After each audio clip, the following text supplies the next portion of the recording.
Halo semuanya, salam sehat, salam sejahtera untuk kita semua. Kembali lagi dengan saya Jayani Budiatanti ya, di mana mata kuliah kali ini saya akan mencoba menjelaskan pertemuan ke-6 mengenal sosial CRM dari mata kuliah Manajemen Hubungan Pelanggan.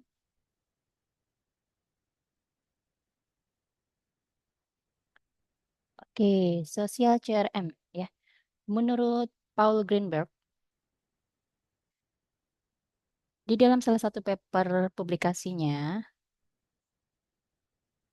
yang berjudul The Impact of CRM ya, 2.0 on Customer Insight menyebutkan bahwa sosial CRM merupakan CRM yang menekankan titik fokus pada bisnis perusahaan kepada pelanggan dari sisi proses bisnis, ekosistem, relasi, interaksi, dan brand. Oke. Nah, pernyataan tersebut secara tidak langsung menegaskan adanya manfaat sosial CRM di dalam brand loyalty, di mana terkait dengan upaya perusahaan di dalam meraih kepercayaan dan loyalitas pelanggan untuk mencapai tujuan bisnis perusahaan. Oke, sedangkan menurut Chris Progresi ya, CRM sebagai sebuah sub dari CRM yang fokus kepada kemampuan perusahaan untuk mempertemukan antara kebutuhan pelanggan dan perusahaan dan objektivitas dari perencanaan bisnis ya, atau yang biasa kita sebut sebagai business plan, yang di dalamnya melibatkan pelanggan, bukan hanya internal perusahaan saja. Ya. Nah, dapat disimpulkan bahwa sosial CRM bukan hanya fokus kepada manajemen pelanggan sebagaimana halnya CRM konvensional, tapi juga pendekatan yang lebih mendalam kepada pelanggan dan melibatkan pelanggan ke dalam hal yang lebih spesifik pada bisnis perusahaan. Menurut Fabio Cipriano ya, menganalogikan sosial CRM sebagai CRM 2.0 versi 2.0 dan menyatakan bahwa sosial CRM memiliki fitur, fasilitas, dan kemampuan yang lebih baik dibandingkan dengan CRM konvensional ya, yang disebutkan sebagai CRM 1.0. Nah, di sini dapat disimpulkan bahwa sosial CRM tidak bertujuan untuk mengganti peran dari CRM, namun di sini sifatnya mengembangkan fungsi dari CRM dengan memanfaatkan sosial media. Nah, perusahaan akan memperoleh keuntungan lebih dari pemanfaatan sosial media, di mana pada sosial CRM dapat mengetahui dan menjangkau pelanggan secara lebih luas ke dalam komunitas dan dijaring di dalam ekosistem bisnis perusahaan. Oke, manfaat sosial CRM apa sih? Ya, manfaatnya itu dapat membantu perusahaan dalam menjalin komunikasi yang lebih erat dengan pelanggan, ya. Sehingga perusahaan di sini dapat memperoleh manfaat berupa loyalitas pelanggan, kepercayaan pelanggan, peningkatan pemasukan perusahaan, dan pencapaian tujuan bisnis perusahaan di tengah persaingan dengan para kompetitor. Jadi dengan adanya sosial CRM ya, diharapkan perusahaan bisa lebih kenal, lebih dekat dengan pelanggannya ya. Oke, perbedaan CRM dengan sosial CRM kalau kita lihat dari hubungan sosial ya, sosial CRM di sini menekankan kepada hubungan sosial antara pelanggan dan perusahaan, di mana dalam hal ini hubungan sosial itu dapat berupa interaksi, komunikasi, dan pengenalan secara lebih mendalam.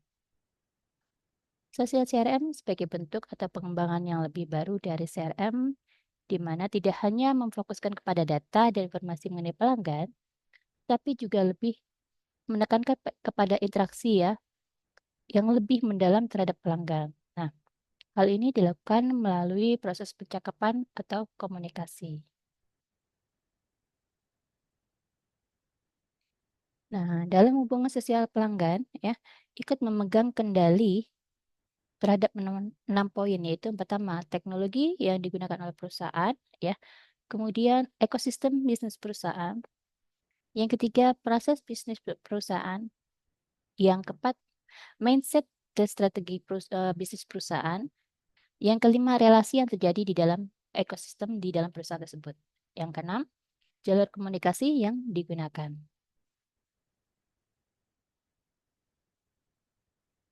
Oke. Nah, yang kedua, ya, kekayaan intelektual yang terkandung dalam CRM dan sosial CRM antara lain dapat berupa data, informasi, laporan, ya, konten multimedia, buah pikiran tertulis, baik dalam bentuk opini, penemuan, ya, penelitian, atau riset-riset, ya, serta brand atau mereknya.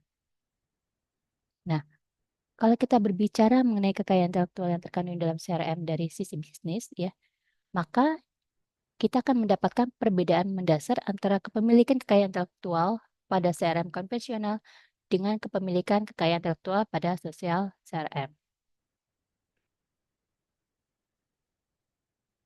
Nah, pada CRM konvensional, di mana kekayaan intelektual itu yang ada dalam CRM menjadi milik pribadi dan perusahaan, di mana kekayaan intelektual ini dilindungi oleh kekuatan hukum yang berlaku. Sedangkan pada sosial CRM ya, kekayaan intelektual menjadi milik bersama antara perusahaan, pelanggan, dan pihak ketiga yang ikut terlibat di dalam proses ya, baik perusahaan rekanan, supplier, dan konsultan. Nah, kekayaan intelektual ini juga tetap memperoleh perlindungan oleh kekuatan hukum yang berlaku. Yang ketiga ada formulasi 5W dan 1H ya. Terdapat 6 poin perbedaan antara CRM dan sosial CRM yaitu who, what, when, where, why, and who. Ya. Siapa, apa, kapan, di mana, mengapa, dan bagaimana. Nah, kalau kita lihat dari siapa yang akan menangani proses dan yang terlibat di dalam proses-proses yang terjadi dalam CRM. Kalau what, ya, apa saja proses yang dilakukan oleh CRM, ya. Di sini kita lihat CRM konvensional dengan sosial CRM. Nah, when, kurun waktu aktivitas dalam CRM dilakukan oleh pengguna, di mana pada CRM konvensional dilakukan pada jam kerja, sedangkan pada sosial CRM tanpa harus terpaku pada jam kerja dan jam kantor. Jadi ini di luar jam kerja juga pun bisa dilakukan ya, kapan saja artinya. Waktunya sangat fleksibel. Oke, untuk yang where, ya, lokasi, ya, di mana posisi dari pelanggan dan perusahaan di dalam interaksi yang terjadi baik pada CRM dan konvensional maupun sosial CRM.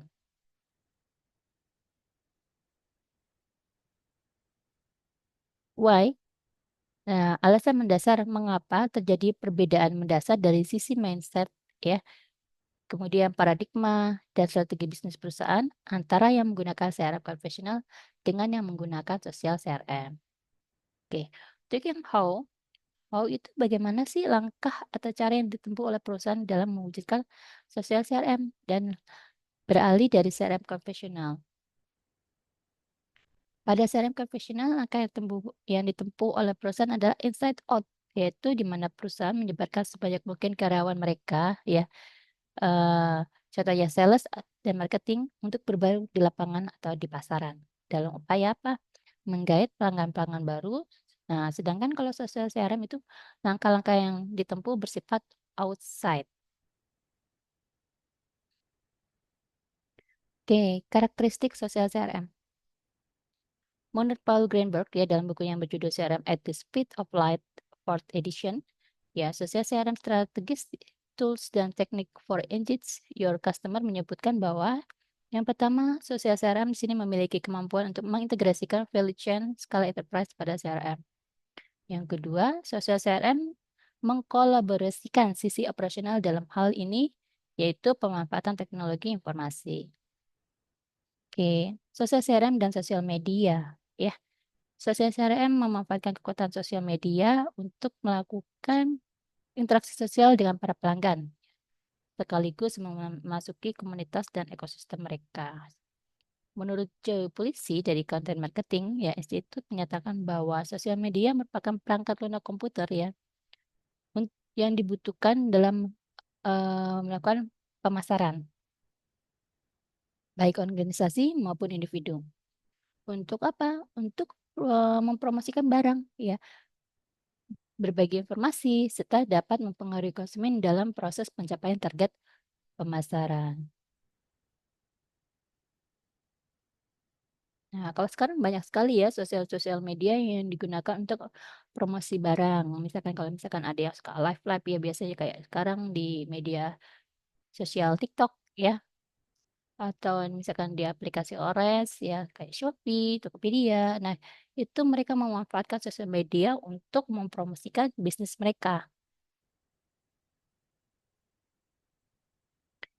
Melalui media sosial ya, interaksi yang terjadi bukan sebatas transaksi antara perusahaan dan pelanggan, ya, termasuk cross-selling dan upselling, tapi juga opini pelanggan, ya, keluhan dan juga percakapan antar pelanggan. Ya, apalagi kalau misalkan live ya, live suka banyak komentar-komentar ya mengenai barang tersebut, apa barang tersebut bagus, ataukah mereka si customer itu mengalami kendala-kendala pada saat setelah barang diterima. Nah, dari live tersebut, ya, dari komentar-komentar yang masuk di saat live tersebut ya perusahaan tuh bisa mengetahui gitu ya, keluhan-keluhan pelanggan secara langsung gitu dan juga bisa langsung mengatasi, permasalahan tersebut.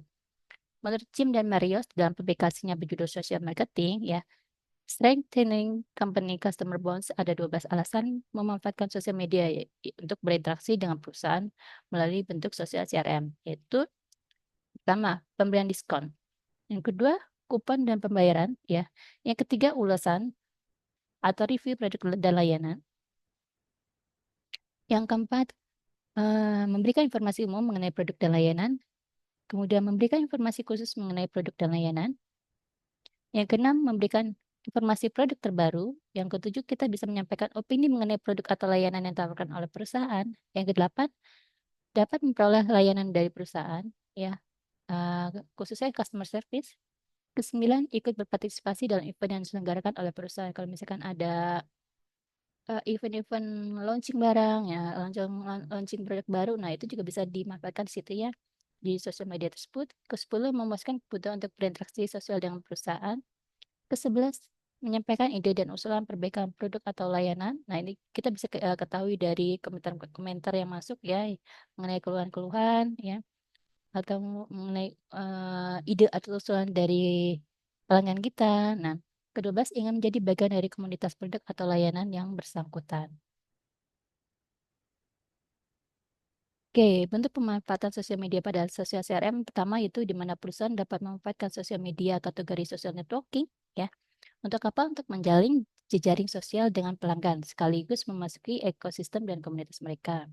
Contohnya, pembuatan halaman page di Facebook oleh perusahaan dan mengintegrasikan sistem sosial CRM dengan Facebook, di mana menjadikan interaksi antara pelanggan dengan perusahaan dan sesama pelanggan dapat menjadi lebih akrab. Kemudian, yang kedua, perusahaan dapat memanfaatkan sosial media kategori video sharing, yaitu contohnya YouTube, untuk membuat channel khusus untuk para pelanggan, di mana dalam channel tersebut, video bisa mengenai produk dan layanan yang disediakan, ya, yang disajikan di dalam video tersebut. Oke, menurut Barton Goldenberg di dalam bukunya berjudul The Definition Guide to Social CRM menyatakan terdapat 4 langkah yang harus dijalankan dalam pemanfaatan sosial media pada sosial CRM, di mana Barton mengajukan ke dalam bentuk framework, ya. Yang pertama, di mana perusahaan harus mampu memperoleh data mengenai pelanggan sebanyak mungkin dari komunitas pelanggan pada berbagai sosial media, baik yang bersifat publik maupun private. Nah, yang kedua, perusahaan melengkapi upaya memperoleh data pelanggan dari sosial media dengan melakukan proses pemantauan ya, dengan filtering ya sehingga data yang nanti yang diperoleh itu akan menjadi relevan.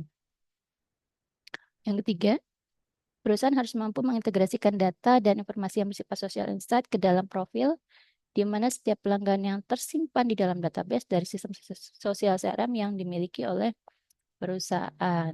Nah, yang keempat, menggunakan data dan informasi tersebut untuk membuat hubungan menjadi lebih erat lagi ya, baik antara pelanggan dan perusahaan dan sesama pelanggan. Nah, ini nanti kita bisa jadikan sebagai kita bisa wadahi dalam bentuk sebuah komunitas ya, supaya nanti sesama pelanggan itu bisa saling mungkin bisa saling sharing segala macam ya. Oke, sosial CRM dan brand loyalty ya.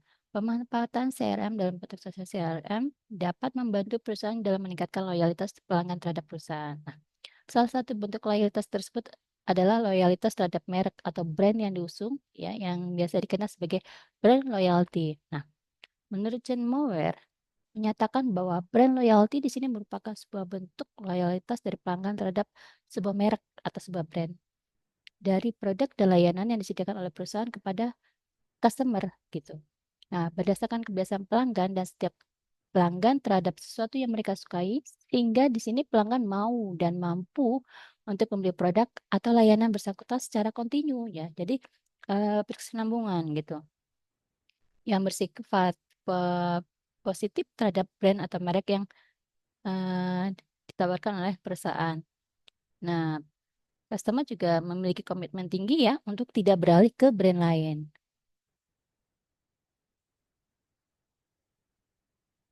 Nah, brand loyalty sebagai irisan dari tiga himpunan dalam sebuah bisnis ya, brand, merek, strategi bisnis dan pelanggan. Yang kedua, pelanggan dan brand loyalty ada dua hal yang menentukan kelangsungan bisnis hidup perusahaan, yaitu pelanggan dengan brand loyalty tinggi, di mana cenderung akan tetap memiliki produk dan perusahaan yang bersangkutan. Di mana dibandingkan ya mempertimbangkan untuk memilih dari perusahaan lainnya, sedangkan sisi perusahaan pelanggan dengan brand loyalty tinggi adalah aset penting yang harus dijaga. Nah, yang ketiga, peran sosial CRM pada brand loyalty, di mana sosial CRM di sini berperan penting di dalam membentuk brand loyalty pada pelanggan. Ya, pelanggan di sini harus mampu memahami bagaimana cara kerja dari sebuah sosial CRM dan memanfaatkan sosial CRM tersebut. Oke, hyper kompetitif ya. Nah, kategori ini berbanding terbalik dengan kategori pertama menurut List Market, yaitu hyperkompetitif, di mana memuat semua usaha dan perusahaan yang bergerak di bidang jual beli produk dan layanan yang umum, banyak tersedia dan sangat kompetitif. Nah, pelanggan dapat dengan mudah berpindah dari satu perusahaan ke perusahaan lain, sehingga dibutuhkan usaha keras dari perusahaan untuk menumbuhkan loyalitas pelanggan dan brand loyalty. Contohnya yang paling mudah diamati adalah perusahaan telekomunikasi. Oke, sudah selesai untuk pertemuan kita. Ya, kita ketemu lagi minggu depan. Semoga dapat dipahami materi hari ini. Salam sehat, salam sejahtera untuk kita semua.